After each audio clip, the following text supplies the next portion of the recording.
Today on Pickle Projects, I'm messing with the toe kick saw, kick toe saw, kick drum saw, whatever you call it. I keep thinking it's the toe cutter saw, like in it's from Mad Max.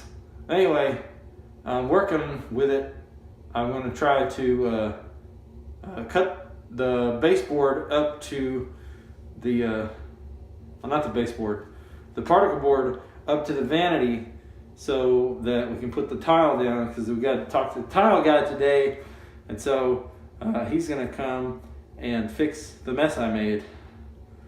So yeah, anyway, I'll show you what this thing looks like. Again, I'll show you our bathroom floor. Yay, you get to see what it looks like before, no toilet.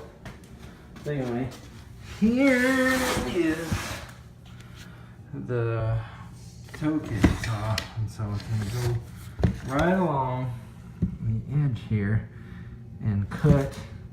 It's in the way, and cut. It's also it's got mad kick to it. Anyway, you'll see it's going to come. I don't have anybody to show you. It's probably not safe. Anyway, that's what I'm going to do. I'll show you what it looks like afterwards.